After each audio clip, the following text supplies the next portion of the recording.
guys, my name is Caitlin and I'm a Shoreline resident this year. As many of you know, for the past month or so we've been going through the book of Galatians, learning about how faith alone is the only way we come to right relationship with God. I'm so excited to dive into Galatians 5, and I pray that reading it just makes us want to be more like Christ through the fruits of the Spirit. First, we'll start with Galatians 5:1. Galatians opens up with, "For freedom Christ has set us free. Stand firm, therefore, and do not submit again to the yoke of slavery." Now that we have been saved by Jesus Christ, we don't just go back to our old way of living with the thought that Jesus will just forgive everything we do.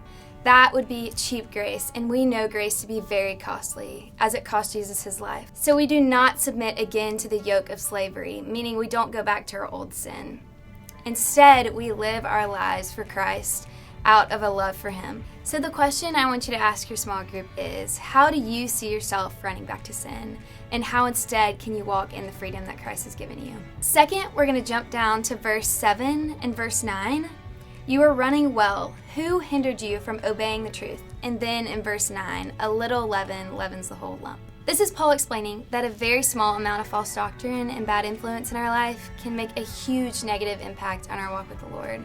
I remember seasons in my life where I just wanted to fit in or to feel accepted, and so I surrounded myself with people that weren't great influences on me, and I can tell you that this only leads to ruin. When we become new in Christ, we want to surround ourselves with people that push us towards Him, not away from Him or peer pressure us into sin that ultimately leads to death. And the question I want y'all to ask in your small group tonight is, are you surrounding yourself with good community that pushes you towards Christ?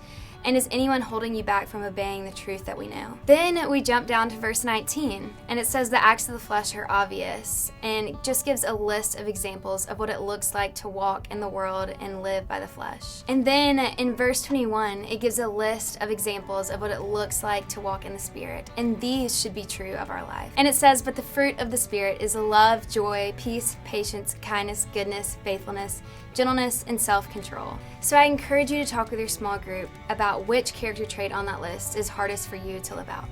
For example, this week I want to work on gentleness and faithfulness, as I always want to be faithful in my work, and gentle as I know the Lord thinks a gentle and quiet spirit is of great worth. But don't forget, your amount of love or peace or patience or gentleness is not what brings us closer to God. That can only be done through the work of Jesus Christ. But we put on the fruit of the Spirit out of recognition for what Christ has done for us and a desire to be more like Him. And that's all for Galatians 5 this week. I hope y'all do a great job of putting on the fruit of the Spirit. Have a great week of worship. We'll see you next time.